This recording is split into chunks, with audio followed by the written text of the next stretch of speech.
नमस्कार, मी पूनम शंखनाच्या विशेष मुलाखतच्या आजच्या भागात आपलं सर्वांचं स्वागत करते। आज आपल्यासोबत जोडलेले आहेत प्रदीप राऊत, जे सध्या सोना अलॉयज या कंपनीमध्ये व्हाईस प्रेसिडेंट या पदावर कार्यरत आहेत। या व्यतिरिक्त विविध असोसिएशन आणि विविध संस्थांमध्ये ते जोडलेले आहेत। तर याबद्दल आपण संपूर्ण माहिती त्यांच्याकडून घेऊ। या व्यतिरिक्त आज राऊत आपल्यासोबत जोडलेले आहेत। त्याचा एक महत्त्वाचा मुद्दा आहे की एका कर्मचाऱ्याला त्याच्या मृत्यूच्या नंतर त्याचा थकबाकी जो असतो तो त्याला मिळालेला नव्हता। 8 वर्ष त्यांनी संघर्ष करून त्याच्या परिवाराला तो थकबाकीचा जो संपूर्ण निधी होता तो त्यांनी मिळवून दिलेला आहे। त्या संपूर्ण प्रकरणाविषयी आणि त्यांच्या वैयक्तिक आयुष्याबद्दल आपण जाणून घेणार आहोत त्यांच्याकडून। नमस्कार, आमच्या कार्यक्रमात आपलं खूप खूप स्वागत आहे।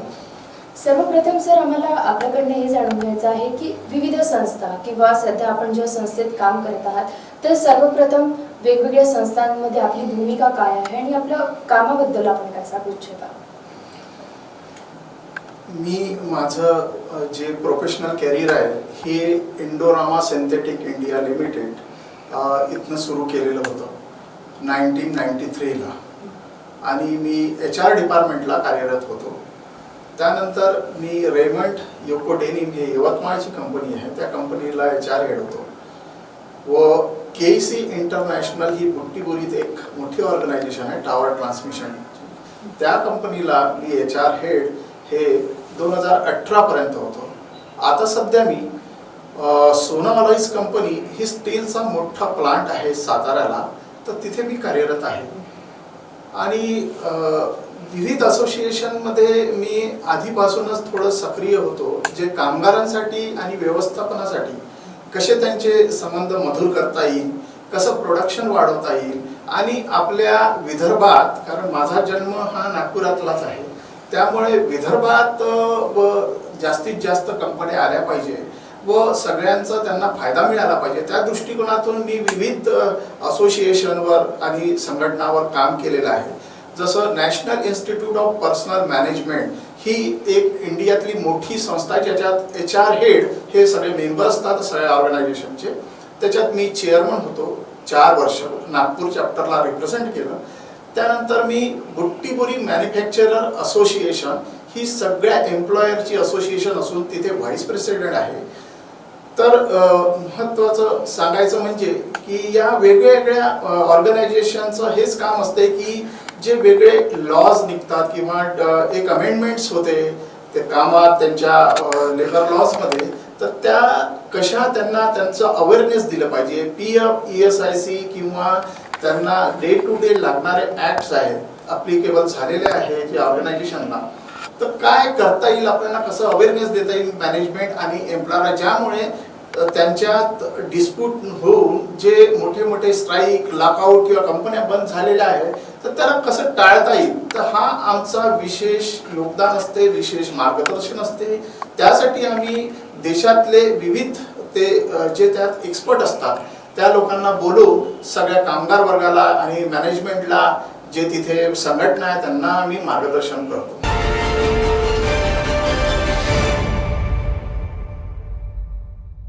सर, सर्वप्रथम मला हे जाणून घ्यायचं आहे की एखाद्या लेबरसाठी किंवा एखाद्या सहकर्मचाऱ्यासाठी काम करणं हे सहसा सोपी नसते किंवा कोणी त्यासाठी पुढाकार घेत नसतं। तुम्ही पुढाकार घेतला आणि त्याच्या टोकाच्या निर्णयापर्यंत पोहोचला आणि ते तिथे तुम्हाला यश मिळालं, तर सर्वप्रथम ही प्रेरणा कुठून मिळाली तुम्हाला किंवा काय असं घडलं की तुम्हाला असं वाटलं की नाही, त्या परिवाराला किंवा त्या मृतक व्यक्तीला आपण मदत केली पाहिजे?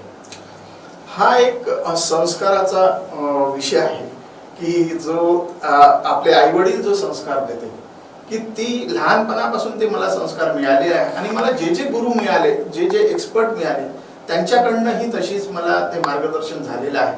आणि याच्यात माझी जी पत्नी आहे स्वप्नाली राऊत, हिचा खूप मोलाचा त्याच्यात वाटा आहे, कारण की मी नेहमी समाजकार्यात आपला वेळ देत असतो आणि परिवाराला खूप कमी वेळ देण्यात येते, त्यामुळे ती सगळं परिवार सांभाळते। माझी आई आज आहे, माझी आईने बरेचसे सामाजिक कार्य केलेले आहे, वडिलांनी सामाजिक कार्य केलेले आहे, तर तो एक मार्गदर्शन नेहमी माझ्या पाठीशी आहे। आणि कामगारांनी मला अतिशय प्रेम दिलेलं आहे, कामगारांमुळेच मी आज एका विशिष्ट स्तरावर एक प्रगती केलेली आहे आणि माझ्या 27 वर्षाच्या पूर्ण प्रोफेशनल लाईफमध्ये एकाही कामगारांनी मला कधीही असं उलट पुलट बोललेलं नाहीये किंवा माझ्यासोबत असा व्यवहार केलेला नाहीये. पण एक HR हेड हा एक मानव संसाधन हे विभाग आहे, यांचं हे कर्तव्य आहे. मी काही असं काही मोठं कार्य केलेलं नाही आहे. जे कर्तव्य आमचं आहे ते त्या कर्तव्याला मी पालन करून कामगारांना व मॅनेजमेंटला नेहमी सोबत घेऊ कसं आपलं हे गाडं सामोरं न्यायचं आणि कशी प्रगती करायची, कसं इंडस्ट्रीला वाढवायचं हे नेहमी केलेलं आहे. ज्यामुळे मी माझ्या जीवनात 190 केसेस पूर्ण लढल्या, त्याच्यातल्या एकही केस मी आज हारलेलो नाही आहे आणि कामगारासाठीच मी कार्य केलेलं आहे. आज लोक मला कामगाराचाच प्रतिनिधी म्हणतो आणि ते कार्य आणि ते सदैव मी सुरू ठेवणार. आता या केसबद्दल मी 2008 ला KEC इंटरनॅशनल हे तिथून जॉब मला दुसरीकडे मिळाल्यामुळे मी पुण्याला शिफ्ट झालो, जे मी सोना ऑलाईज मध्ये व्हाईस प्रेसिडेंट म्हणून सातारा डिस्ट्रिक्टला आहे. पण एक जिद्द होती की आज एका कामगारासाठी नाही, हे 14 कोटी कामगारासाठी आपल्याला लढायचं आहे. आणि खूप अपयश आलं त्याच्यात. 8 वर्षात खूप आम्हाला कठीण प्रसंगातून जावं लागलं, तरीही मी ती जिद्द सोडली नाही. आणि शेवटी 8 वर्षानंतर हा एवढा मोठा निर्णय लागला जो कामगारांना, सगळ्या 14 कोटी कामगारांना लाभ झालेला आहे आणि त्यांनी माझा सत्कार केला आणि त्यामुळे मला खूप खुशी आहे. आणि सगळ्यांना माझं सांगणं आहे की आपण कामगारासाठी काम केलं तर ते नेहमीच ते आपल्यासाठी करतील आणि ही काळाची गरज आहे. त्यामुळे माझा असा नेहमी प्रयत्न असतो.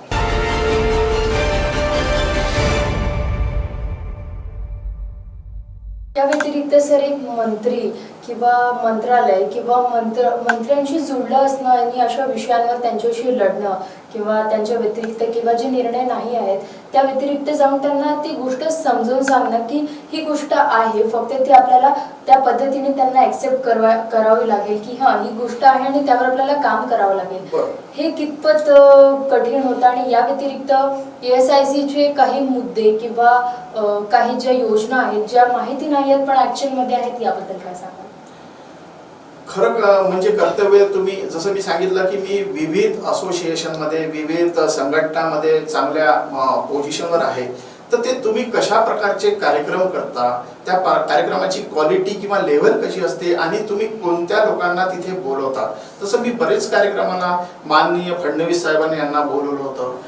सेफ्टीचे कार्यक्रम करायचे, बेस्ट HR प्रॅक्टिसेसचे काम करायचे, बेस्ट CSR प्रॅक्टिसेसचे करायचे, जे इंडस्ट्रीजना हे कळायचं की सपोज एखादी मोठी ऑर्गनायझेशन आहे महिंद्रा अँड महिंद्रा, ते सगळ्यात चांगलं काम करते, तर ती चांगली प्रॅक्टिसेस, चांगले कामं छोट्या कंपनीला माहीत झालं पाहिजे. तर ते विविध कार्यक्रम मी आयोजित करत होतो आणि त्या निमित्ताने त्या कार्यक्रमात मी माननीय हंसराज अहिर साहेबांना बोलवलं होतं.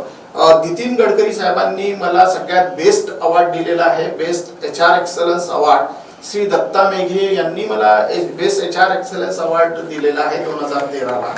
एक सेफ्टी रॅली मी ऑर्गनाइज केली होती, जी director of industrial safety health या डिपार्टमेंटनी थ्रू आउट महाराष्ट्रात ऑर्गनाइज केली होती. तर त्याचं प्रतिनिधित्व करायला मला मिळालं आणि ती रॅली पूर्ण म्हणजे सेफ्टी रॅली कसं आपण सेफ वातावरण ऑर्गनायझेशन मध्ये, त्या MIDC मध्ये, घरी, रस्त्यावर केलं पाहिजे. तर ते आम्ही त्या रॅलीत सगळ्यांना सांगितलं, इथून तर अख्ख्या मुंबईपर्यंत 28 डिस्ट्रिक्ट मध्ये.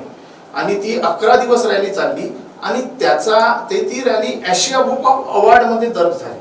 त्यानंतर त्याचा अवॉर्ड मला श्री गडकरी साहेबांनी दिला की हे मोठं कार्य तुम्ही केलेलं आहे. त्यानंतर तसंच आपल्या इथे ESICचं हॉस्पिटल नव्हतं फक्त, एकच हॉस्पिटल आहे 3 लाख लोकांसाठी. तर ते ESICचं हॉस्पिटल मला अप्रूव्ह करायसाठी 2014 ला मी जी आपले हिवाळी अधिवेशन होते, त्या हिवाळी अधिवेशनला Prakash Mehta sir labour minister होते, तर त्यांना ते मुद्दा मांडला की यांना या बुट्टीबोरीत एक मोठं हॉस्पिटल असायला पाहिजे. तर ते 200 बेडचं हॉस्पिटल तेव्हा मी 2014 ला अप्रूव्ह केलं आणि त्याची प्रोसेस होत ते आता 1-2 महिन्यात कन्स्ट्रक्ट होईल. याचा आनंद सगळ्या लोकांना, बावनकुळे सर झाले किंवा जे त्याचे प्रतिनिधी झाले. तर आज सगळ्यांना मी आपल्या प्लॅटफॉर्मवर बोलवलं, तर त्यांनी ते कळवलं की जे राऊत साहेब म्हणतात ती खरीच गोष्ट आहे आणि खरंच त्या ऍक्ट म्हणजे त्रुटी होती, कमी होती, ते त्यांनाही जाणवलं. ते मी त्यांना पटवून दिलं. त्यामुळे त्यांनाही वाटलं की ही कुठेतरी केस झाली पाहिजे. तर एक ओव्हरऑल सगळ्यांनीच या केसला जोर लावला आणि या केसबद्दल सगळ्यांचेच पॉझिटिव्ह विचार होते, त्यामुळे एवढं मोठं यश मला मिळू शकलं. हे माझ्या एकट्याची कामगिरी नसून ही जनतेची किंवा त्या कामगारांची, आपल्या मिनिस्ट्रीची, मंत्रालयाची, सगळ्यांचा मला खूप सहयोग मिळालेला आहे. बुट्टीबुरीचे श्री प्रदीप खंडेलवाल, श्री लोणकर, श्री हेमंत अंबासकर यांनी सपोर्ट केलेला आहे. ESICच्या बोर्डावर सुनील शिरसीकर सर आहे, त्यांनी सपोर्ट केलेला आहे. त्यामुळे या सगळ्या लोकांना एकत्रित आणून सगळ्यांना ती पटवून देऊन सगळीकडून ते पॉझिटिव्ह रिमार्क्स गेले, त्यामुळे ही केस अप्रूव्ह होऊ शकली.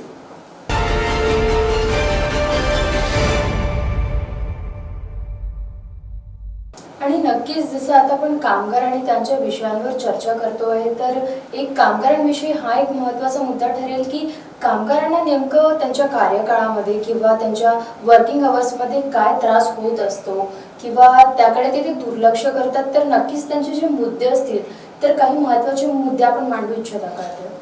आता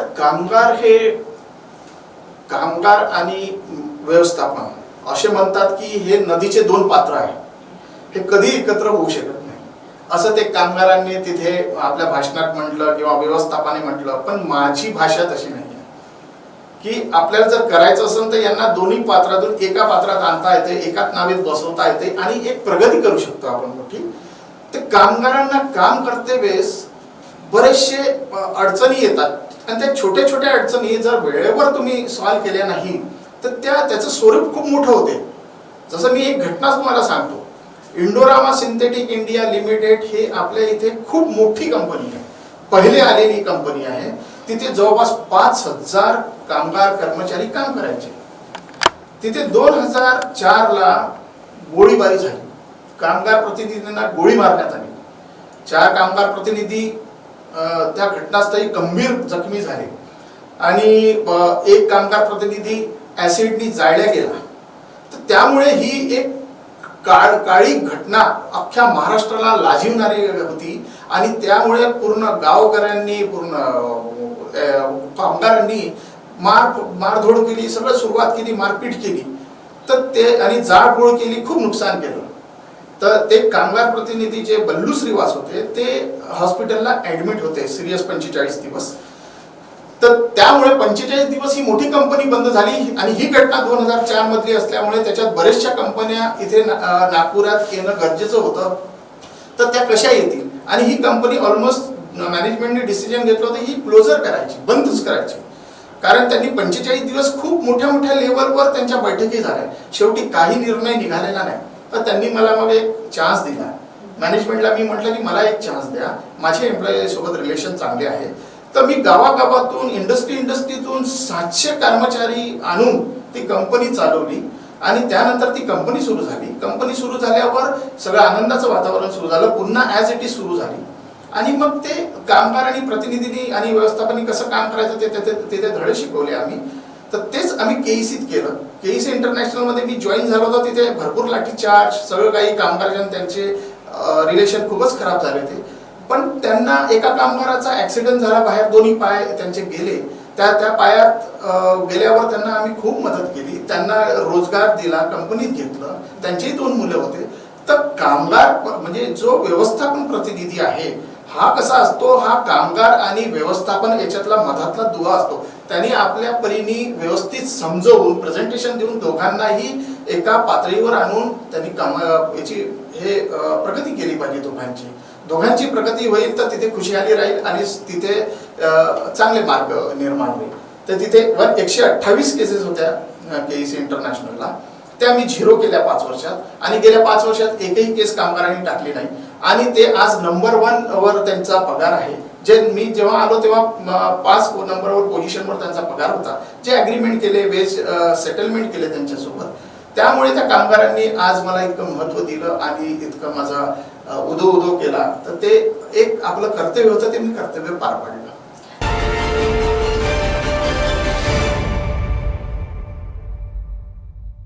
नक्कीच आपल्याला प्रदीप सरांनी हे सुद्धा सांगितलेलं आहे की जर एखाद्या कंपनीत अशी कुठली अडचण जाणवते आहे किंवा कर्मचारी हे स्ट्राईकवर जातात आहे किंवा कर्मचारी वर्गच नाही आहे त्या कंपनीमध्ये काम करण्याकरिता, तर अशा परिस्थितीला सुद्धा त्यांनी सामोरे जाऊन खूप चांगल्या प्रकारे अशी परिस्थिती हाताळलेली आहे.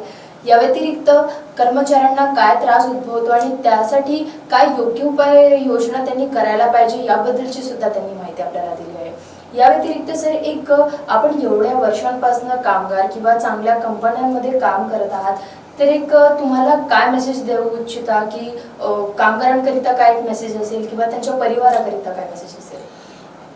कामगार हा कधी चुकीचा नसतो, ही माझी परिभाषा आहे. व्यवस्थापन ही कधी चुकीची नसते, ही माझी परिभाषा आहे. आजूबाजूचे परिसरातले लोकही व्यवस्थित असतात, पण तुम्ही या सगळ्यांना घेऊन कसं चालणार ही सगळ्यांवर जिम्मेदारी असते. जसे आपल्या देशाचे पंतप्रधान आहे, त्यांच्यावर जशी जिम्मेदारी असते देशाला प्रगती केली पाहिजे, देशाला सहयोग केला पाहिजे, त्याच प्रकारे एक मनुष्यबळाचे जे अधिकारी असतात त्यांचं हे काम असते की त्यांनी छोट्या मोठ्या ऍक्टिव्हिटी केल्या पाहिजे. जसं कामगारांना जो त्रास होतो कामाच्या वेळेस त्यांना सुविधा दिल्या पाहिजे. त्यांना कामाच्या वेळेस शिफ्टमध्ये ड्युट्या करतात किंवा त्याच्यानंतर घरी गेल्यावर त्यांना बरेचसे कामं असतात, तर त्यांना कसा आपला सहयोग करता येईल, त्यांचं कॉपरेशन कसं करता येईल, त्यानंतर त्यांना फायनान्शियली कसं स्ट्रॉंग करता येईल, जे पैसाच वाढून होत नाही. आम्ही काय केलं की जे केईसी इंटरनॅशनलमध्ये कामगार होते तर त्यांना आम्ही एक 15 वर्ष आधी घरं बांधून दिली. तर ते घरं त्यांनीच लोन घेतलं, पण त्यांना सपोर्ट केला आम्ही. तर ते घरं त्यांचे स्वतःचे 2.5 लाखाचे होते, जे आज 3 लाखाचे झालेले आहे. त्या व्यतिरिक्त त्यांना त्या घरातून त्यांनी वरचा मजला चढवला घर भाडे मिळते, तर ते 7-8 हजाराचं घर भाडं मिळते. तर त्यांना अदर वेज मध्ये जाऊन फायनान्शियल मदत केली, त्यामुळे ते आपल्या मुलाबाळांना चांगलं शिकवू शकले. आज त्यांची मुलं IIT, IIMs इथे मध्ये म्हणजे टॉपर इथे पोहोचलेले आहे. तर हे आपलं सगळ्याचं कर्तव्य की त्यांना सुविधा दिल्या पाहिजे, त्यांना जी त्रास आहे तो आपण विचार केला पाहिजे आणि जे ऍक्ट मध्ये लिहिलेलं आहे ते पालन केलं पाहिजे. जसं मिनिमम वेजेस देणे गरजेचं आहे. कॉन्ट्रॅक्टर लेबर असतात त्यांना त्या ज्या विविध लेबर लॉज मध्ये जे ऍक्ट मध्ये जे प्रोव्हिजन्स आहेत ते ऍप्लिकेबल केले पाहिजे. त्यांचा PF वेळेवर कापला पाहिजे, त्यांचं ESICचं कॉन्ट्रीब्युशन व्यवस्थित भरलं पाहिजे. आणि या सगळ्या सुविधा हे काम करणं HR हेडचं असते, तर HR हेडने ते काम केलं पाहिजे. त्यामुळे मला तर असं माझ्या 27-28 वर्षाच्या वर्षात, कारण मी ज्या कंपनीत गेलो त्या कंपनीत असंच ते लॉस मेकिंग ऑर्गनायझेशन होते आणि कामगारांनी व्यवस्थापनाचे जे रिलेशन होते ते अजिबात चांगले नव्हते. पण तिथे सगळ्या ठिकाणी सुरळीत करून मी ती आज रेमंड म्हणा किंवा केईसी इंटरनॅशनल म्हणा किंवा माझी एंडोरामा म्हणा किंवा बाकी आता माझी सातारा डिस्ट्रिक्टची कंपनी आहे, तिथे मी जेव्हा गेलो तेव्हा स्ट्राईक झाला होता, पण ती कंपनी टोटल बंद होणार होती. पण मी ते ऑक्सिजनचा प्लांट तिथे सुरू करून सातारा डिस्ट्रिक्टच्या सगळ्या लोकांना ऑक्सिजन दिलं आणि ते ऑक्सिजन आम्ही फ्री ऑफ कॉस्ट दिलं. तर 22,000 सिलेंडर दिले, जी आमची 2 वर्षापासून कंपनी बंद होती. तर तुम्हाला असे विविध कार्यक्रम करावे लागेल, जे ज्या लोकांना गरज आहे त्या वेळेवर गरज करून पैशाला महत्त्व न देता तुम्ही ते कार्य करून लोकांचे मन जिंकले पाहिजे, लोकांना सुविधा दिल्या पाहिजे. तर यामुळे तुम्ही मोठे होता, कामगार मोठे होतो आणि व्यवस्थापन मोठे होऊन एक चांगलं ऑर्गनायझेशन होऊन एक देशाची प्रगती होते आणि त्या परिसरात भरभक्कम कंपन्या येतात. जसं ही सीएट टायर जी आलेली आहे, तर इथे चांगलं वातावरण होतं. आम्ही त्यांना, आमच्याच ग्रुपची कंपनी आहे, आम्हीच सांगितलं त्यांना की इथे कंपनी टाकाल तुम्ही, तर इथे काही असा प्रॉब्लेम नाही, लेबर इश्यू नाही, काही नाही. आणि मला वाटते की गेल्या याच्यात विदर्भातल्या लेबर प्रॉब्लेममुळे कोणत्याही कंपन्या बंद नाही आहे. आता ज्या जवळपास काही कंपन्या बंद आहेत ते त्यांच्या टेक्निकल इश्यूज किंवा फायनान्शियल प्रॉब्लेम आहे. तर याच्यात मोठी मोलाची कामगिरी ही व्यवस्थापन HR हेड कामगार प्रतिनिधीचीच आहे, पण त्या व्यतिरिक्त आपलीही आहे.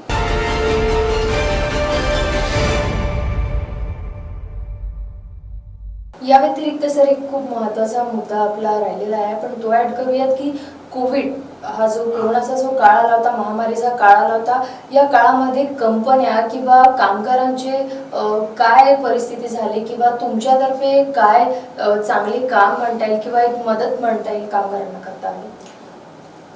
कोविडची महामारी ही अख्ख्या देशावर आली होती, त्यामुळे आपल्याला सत्य बोलायचं म्हणजे बरेचसे लोकांचे त्याच्यात जॉब गेलेले आहे. कामगाराचेच नव्हे तर चांगले जे व्यवस्थापन मध्ये चांगल्या पोझिशनवर जे आहे त्यांचेही जॉब लॉस झालेले आहे.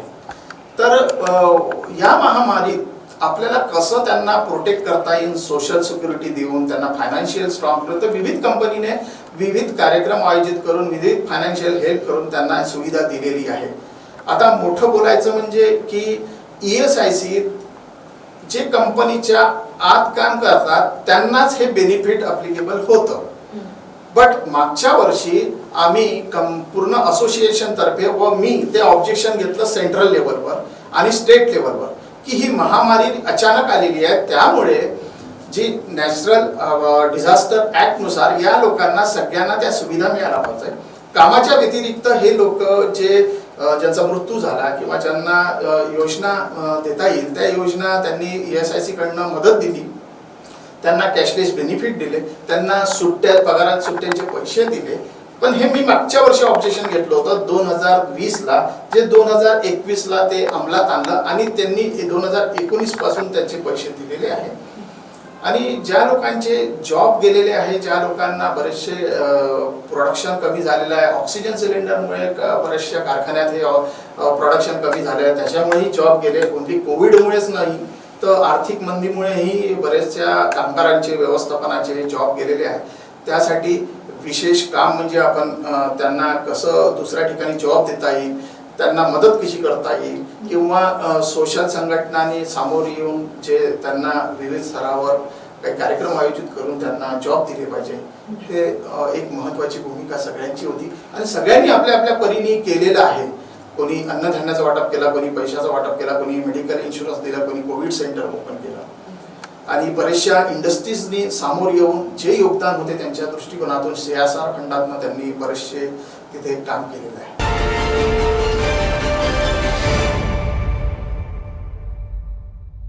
आमच्या पण कानावर कधीतरी असं येतं की म्हणजे आमच्या ओळखीत जे काही कामगार असतात ते म्हणतात की ESICचे लाभ आम्हाला मिळाले नाहीत किंवा जे काही लाभ आहेत त्याला मिळायला वेळ होतो आहे किंवा मेडिक्लेम असतील किंवा त्यांच्या पेन्शनच्या योजना असतील, तर अशा याच्यामध्ये ना कामगारांना खूप मोठ्या प्रमाणात सफर करावं लागतं.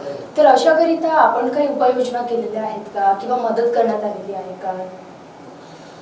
आता हे अगदी सत्य आहे तुमचं की जवळजवळ विदर्भातले 3 लाख कामगार हे आपल्या ESIC ला एनरोलमेंट आहे, जे ज्यांच्या पगारातनं जे कॉन्ट्रिब्युशन कटते आणि ते तिथे जमा होते आणि त्यांना लाभ वेळेवर मिळत नाही, त्यांचे क्लेम वेळेवर सेटल होत नाही, त्यांना भरपूर धावावं लागतं इकडे तिकडे. आता माझ्यासारख्याला जर 8 वर्ष इतका प्रयत्न करावा लागला की जो मोठ्या लेवलवर असून माझे सगळे मंत्रिमंडळात ओळखीचे असून जर मला 8 वर्ष लागले तर त्या कामगाराला किती वेळ लागेल आणि त्याच्याजवळ इतका वेळ आहे का आणि त्यांना प्रत्येक कंपनीकडनं किंवा प्रत्येक लोकांकडनं असा सपोर्ट मिळेल का, हा एक प्रश्नचिन्ह आहे. आणि खरंच हे एक गंभीर समस्या आहे. पण ESIC ही एक जे मेडिकलची स्कीम आहे ही देशातली सगळ्यात चांगली स्कीम आहे. देशात त्याच्या व्यतिरिक्त कोणतीही स्कीम चांगलेली नाही. कारण याच्यात काय की जर कामगारांचा मृत्यू झाला किंवा अपंगत्व आलं तर त्यांच्या पगारांच्या 90% पेन्शन ही दिल्या जाते, जी सगळ्यात मोठी पेन्शन असते. PF मध्ये तुम्ही कितीही वर्ष काम केलं तरी तुम्हाला 1000 रुपयापासून पेन्शन चालू होते तर जास्तीत जास्त 3-3.5 हजारापर्यंत पेन्शन मिळते. पण हा सगळ्यात मोठा सहयोग ESIC कडनं असतो. त्या व्यतिरिक्त त्यांना हॉस्पिटलमध्ये बेनिफिट्स मिळतात, मोठ्या मोठ्या ऑपरेशन, जसं आता मागल्याच महिन्यात 20 लाखाचं एका मुलाचं ऑपरेशन झालं, एका कामगाराचं ऑपरेशन झालं, तर 20-20 लाखापर्यंत 50-50 लाखापर्यंत क्लेम सेटल होतात तिथे. पण ही जी प्रोसेस आहे ही प्रोसेस थोडी लेंदी आहे आणि त्याच्यात सुधारणा अति आवश्यक आहे. जसं ESIC employee state insurance corporation हे सेंट्रल लेवलला आहे आणि ESIS म्हणजे हे स्टेट लेवलला आहे. तर हे दोघांचं एक वेगळं क्षेत्र आहे. जसं ESIC हे सुपर ॲनिमेशन सुपर स्पेशालिस्टचं जे क्लेम्स येतात ते बघतात आणि जे प्रायमरी आणि सेकंडरी जी केअर ट्रीटमेंट होते ती ESIS करते. तर त्यामुळे कसं आहे की हे जे कामगार येतात तर त्यांना हेच कळत नाही की माझे कोण वडील आहे, मी कोणाकडे जायचं. ESIC कडे गेलं तर ते म्हणतात ते ESIC कडे गेलं तर ESIS आहे, त्यामुळे त्यांचा खूप मोठा तिथे घोळ होतो आणि निराशा निर्माण होते. जसं मी तुम्हाला सांगतो की अख्ख्या विदर्भात 3 लाख कामगारांसाठी एक फक्त सोमवारी पेठ एक ESICचं हॉस्पिटल आहे आणि ते 150 बेडेड हॉस्पिटल आहे. त्यातलेही जवळपास फक्त 50 ते 60 बेड हे ऑपरेटेड आहे, बाकी सगळे बंद झालेले आहे, वार्ड बंद झालेले आहे. आणि एवढं मोठं कॉन्ट्रीब्युशन करून हे 3 लाख कामगार जवळजवळ माझ्या परीने 20 करोड महिन्याला हे कॉन्ट्रीब्युशन देतात आणि त्यांना सुविधेपासून अभाव राहावं लागते. कधी कधी तर असं होतंय की जी डिलिव्हरी झालेली आहे लेडीजची ती रिक्षात झालेली आहे. कारण या ज्या ESICच्या हॉस्पिटलला जातात सोमवारी प्लेटला, तिथे एकच मेडिकल सर्जन आहे, एकच गायनॉलॉजिकल आहे. तिथे जो टेक्निकल स्टाफ पाहिजे आणि तिथे जे डॉक्टर्स पाहिजे, सगळं मेडिकलचा जो स्टाफ पाहिजे, जवळजवळ तो 50%च्याही खाली आहे. आणि 3 लाख कामगारांना एकच हॉस्पिटल, 50 बेडेड हॉस्पिटल त्यांनी टायअप केलेले आहे. प्रायव्हेट हॉस्पिटल जसं त्यांनी होकाड हॉस्पिटल, शुअरटेक हॉस्पिटल, बरेच मोठे हॉस्पिटल टायअप केले, पण बरेचसे मोठे हॉस्पिटल ते आता टायअप राहिलेले नाही. त्याचं एक महत्त्वाचं कारण असं आहे की त्यांचे जे बिल आहे ते बरेच वर्षाचे पेंडिंग असतात करोडो रुपयांनी, आणि ते बिल न मिळाल्यामुळे ते त्यांच्यासोबत टायअप त्यांचं विड्रॉल करून टाकतात ESIC सोबत. तर आता खूप कमी हॉस्पिटल असे राहिलेले आहे की जे ESIC मध्ये टायअप आहे आणि त्यांना सुविधा मिळते. महत्त्वाची दुसरी गोष्ट अशी आहे की आता जी पंतप्रधान रोजगार योजनामध्ये जे अंतर्गत आलेलं आहे आता, तर ते ESIC लाही अप्लिकेबल झालं आहे. तर त्यामुळे हे जे सगळे क्लेम्स वगैरे आहे हे मुंबईला जातात.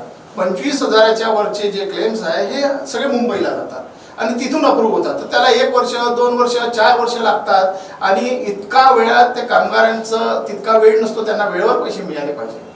तर त्या सुविधा अभावी असतात. आता हे बुट्टीबोरी एक देशातली, आशियातली सगळ्यात मोठी MIDC आहे, पण त्या MIDCला जवळजवळ आता पूर्ण 1 लाख कामगार व कर्मचारी काम करतात. पण तिथे फक्त जी डिस्पेन्सरी यांची आहे एक, आणि ती डिस्पेन्सरी फक्त 8 तासासाठी असते आणि त्याच्यातही सुविधा नाही आहे. कधी मेडिसिन नसतात, कधी डॉक्टर अवेलेबल नसतात, कधी स्टाफ नसतात, त्यांना सगळ्यांना नागपुरात यावं लागते. आणि इंडस्ट्रीचे जे ऍक्सिडेंट आहे ते आपल्या सगळ्यांना माहिती आहे की एक मोठे ऍक्सिडेंट होतात ज्यांना गोल्डन पिरियडमध्ये ती ट्रीटमेंट मिळणं आवश्यक आहे. जर त्या गोल्डन पिरियडमध्ये त्यांना ती ट्रीटमेंट मिळाली नाही तर त्यांचा मृत्यू होतो. तर असे बरेचसे कामगारांनी आपला जीव गमावलेला आहे की ज्यांना ट्रीटमेंट मिळाली नाही ESICचं कॉन्ट्रीब्युशन भरून. जसं माझ्या मते तिथे एक कार्डियक ॲम्ब्युलन्स असणे खूप गरजेचं आहे. जर ही राहुल खोब्रागडेच्या केसमध्ये तिथे कार्डियक ॲम्ब्युलन्स असती तर त्याचा जीव आम्ही वाचवू शकलो असतो, कारण त्यांना आणता रस्त्यात त्यांचा जीव गेला. कार्डियक ॲम्ब्युलन्समध्ये त्यांना खूप मोठा फायदा झाला असता. जे कामगारांचं तिथे मत आहे, रात्री विदरात्री ॲक्सिडेंट झाले तर ते कुठे जावं त्यांना कळत नाही. हॉस्पिटल ESIC हॉस्पिटलला गेलं तर त्याची प्रोसेस खूप लेंदी आहे. ते रेफर करा, मग त्यांची एंट्री करा आणि मग त्याच्यानंतर त्यांना इतका कंटाळा येतो आणि हरॅशमेंट होता की त्या लोकांना शेवटी हे लोक काय करतात की कधी कधी मेडिकल हॉस्पिटलला, गव्हर्नमेंट हॉस्पिटलला पाठवतात. आता मला हा मोठा प्रश्न आहे सगळ्यांसाठी आणि कामगारांनी नेहमी मांडलेला आहे की जर आम्ही ESIC मध्ये करोडोनी पैसे भरतो, आमच्या पगारातून जर 800,000 रुपये भरतो महिन्याला, तर आम्ही 5 रुपयाचं कार्ड काढून आम्ही मेडिकल हॉस्पिटलला, गव्हर्नमेंट हॉस्पिटलला जाऊ शकतो. पण यांनी आम्हाला कशाला पाठवायला पाहिजे तिथे? कारण यांच्याजवळ एक्सरे मशीन नाही आहे, यांच्याजवळ ते गायनॉलॉजिस्टचे ऑपरेशनचे थिएटर नाही आहे, ICU नाही आहे. आणि हा जो दुर्दैव आहे, हे जो भेदभाव आहे, हा फक्त ना फक्त विदर्भासोबत आहे. हे महत्वाची गोष्ट आहे एकदम. आणि किती स्तरावर आम्ही हा प्रश्न मांडलेला आहे. आम्ही विंटर असेंब्लीमध्ये, मुंबई, तर सगळ्या स्तरावर हा प्रश्न सांगितला की विदर्भासोबत हा मोठा अन्याय का?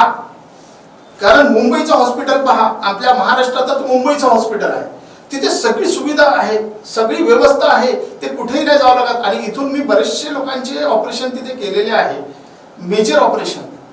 तर हे कामगारात असंतोष निर्माण झालेला आहे पूर्ण विदर्भातल्या. खूपदा त्यांनी तिथे अटॅक केलेला आहे. त्यांना त्या ESICच्या जे अधिकारी आहेत त्यांना मारपीट केलेली आहे तर हा लवकरात लवकर याच्यावर तोडगा काढला पाहिजे. माझ्या दृष्टिकोनातून एक तर हे ESIC ला दिलं पाहिजे किंवा ESIC ला दिलं पाहिजे. स्टेट जवळ ठेवलं पाहिजे किंवा सेंट्रल जवळ ठेवलं पाहिजे. तर त्यामुळे हा फायदा एकच कंट्रोल ऑथॉरिटी राहील आणि त्यामुळे सगळ्यांना सुविधा मिळणार इथे. आज त्याची ॲम्ब्युलन्स नाही आहे, डॉक्टर नाही आहे, मेडिसिन नाही आहे, डिस्पेन्सरी नाही आहे. तर त्यामुळे कामगार वर्ग जो आहे खूप एकदम दुर्बल वर्ग आहे. तर त्या लोकांचा एक जीव घरी एक कमवणारा मोठा व्यक्ती किंवा एक घरचा मुखिया त्यांना गमवावा लागतो या सुविधेच्या अभावी. तर ही खूप मोठी दुर्दैवी घटना दुर्दैवी आपल्या विदर्भासाठी आहे. कारण मी बघितलेलं आहे की जे तामिळनाडू, केरला किंवा दिल्ली इथचे जे हॉस्पिटल्स आहेत हे एक आपलं जे नागपुरातलं रॅडिसन हॉटेल आहे त्याच्यापेक्षाही सुंदर आहे, त्याच्यापेक्षाही व्यवस्थित बेनिफिट्स आहे, ॲम्ब्युलन्सची व्यवस्था आहे, सगळं आहे. पण इथे जर लेडीजची डिलिव्हरी आहे, जर रिक्षात होत असेल, कामगार मरत असेल तर त्याची तात्काळ दखल घेतली पाहिजे आणि हे मोठ्या लेवलवर प्रश्न हा लवकरात लवकर सॉल्व्ह केला पाहिजे. बुट्टीपुरीमध्ये जे हॉस्पिटल होणार आहे 200 बेडेडचं लवकरात लवकर त्याचं कन्स्ट्रक्शन सुरू केलं पाहिजे, जेणेकरून येणारी जसं आता सगळे गव्हर्नमेंट सगळीकडनं चर्चा आहे की तिसरी लाट येणार, तर तिसऱ्या लाटसाठी काय उपाययोजना आहे, तर त्या तिसऱ्या लाटसाठी ही उपाययोजना केली पाहिजे. जे आपल्या सोमवारी पेठला हॉस्पिटल आहे त्याला कोविड हॉस्पिटल बनवलं पाहिजे, तिथे प्रोव्हिजन्स केल्या पाहिजेत. जे कामगारांना त्या आता ज्या कोविडमध्ये बेड नव्हते नागपुरात आणि यांचे जे CGSC चे रेट आहे ते खूपच कमी आहे, त्यामुळे यांना हॉस्पिटलमध्ये जागा मिळायची नाही, यांना कोणी दखल द्यायची नाही. जिथे 20 लाख 25 लाख घेऊन जर बाहेरचे व्यक्ती कॅश घेऊन त्या हॉस्पिटलला उभे आहे तर यांना कुठे जागा मिळणार. तर बरेचशा लोकांचा मृत्यू झालेला आहे, बरेचशा लोकांना वेळेवर ट्रीटमेंट नाही मिळाल्यामुळे त्यांना खूप मोठ्या संकटातून जावं लागलेलं आहे. तर हे तात्काळ याच्यात दखल घेतली पाहिजे आणि हे कामगारांसाठी केलं पाहिजे. त्याचप्रमाणे माझा असं म्हणणं आहे की ESICने सगळं ब्लेम करून चालणार नाही. ESICने मागच्या वर्षी जे आम्ही ऑब्जेक्शन घेतलं की हे बेनिफिट कोविडमध्ये जे स्पेशल मिळायला पाहिजे तर सुविधा दिलेल्या आहे. जवळजवळ मला तरी असं वाटते माझ्या माहितीनुसार 50 लाख रुपये हे कॅशचं बेनिफिट दिलेलं आहे, ज्यांना औषधीचं मेडिसिनचं हे जे लागते ते ESICने ते दिलेलं आहे. ESIC म्हणजे कोविडमध्ये ज्या लोकांचे मृत्यू झाले त्यांना पेन्शन अप्लिकेबल केली आहे, हा खूप मोठा निर्णय आहे आणि त्यासाठी मी ESICचं खूप स्वागत करतो. आणि बरेचसे बेनिफिट कोविडमध्ये त्यांनी ते सॅलरी दिलेली आहे, 90 दिवसापर्यंतचा हा पगार दिलेला आहे कामगारांना. हे अतिउत्तम आहे, उत्साहाचा निर्णय आहे कामगारांसाठी. तर तसंच हे विदर्भातलं एक हॉस्पिटल चांगलं बनायला पाहिजे, सुविधा मिळायला पाहिजे, कामगारांचे क्लेम वेळेवर सेटल व्हायला पाहिजे, त्यांना इकडे पडत धावपळ न करता त्यांच्या जागेवर त्यांना सुविधा मिळायला पाहिजे. ही माझी सगळ्यात मोठी मागणी आहे आणि त्याच्यासाठी खूप मोठा असंतोष निर्माण झालेला आहे विदर्भात.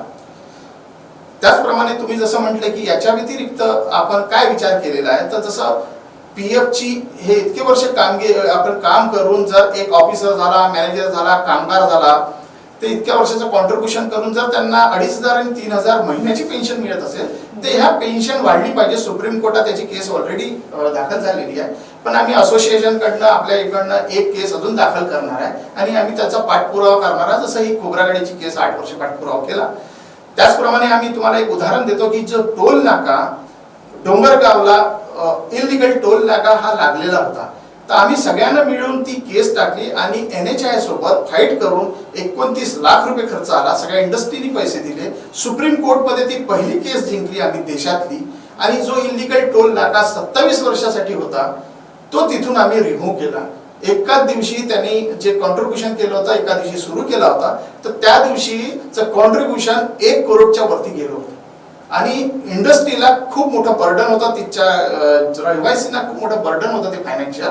तर ते त्याच्यासाठी आम्ही ती केस लढली, तर जगभरात आमचं नाव झालं आणि त्यांनी म्हटलं की ही मोठी केस NHAI सोबत गव्हर्नमेंट सोबत तुम्ही मोठा निर्णय घेऊन हा सगळ्यांना लाभ दिलेला आहे, त्याच्याबद्दल सगळ्यांचे धन्यवाद. आणि अशा प्रकारे ही वाटचाल आम्ही सुरू ठेवू. तर नक्कीच आज आपल्यासोबत होते प्रदीप राऊत. कामगारांसाठी किती चांगल्या प्रकारे आपल्याला काम करता येईल, या व्यतिरिक्त कामगारांच्या काय समस्या आहेत त्या समस्यांवर एक सेंट्रल लेवलवर एक सेंट्रल मिनिस्ट्री सोबत त्यांनी खूप चांगल्या प्रकारे मदत करून समन्वय राखून कामगारांना मदत केलेली आहे. आणि या व्यतिरिक्त कोविड काळात या व्यतिरिक्त अजूनही बऱ्याचशा क्षेत्रामध्ये ते काम करत आहेत आणि याबद्दलची संपूर्ण माहिती प्रदीप राऊत यांनी आपल्याला दिली आहे. तर नक्कीच भेटूया विशेष मुलाखतच्या पुढील भागात. तोपर्यंत बघत राहा शंखनाद आवाज सत्याचा.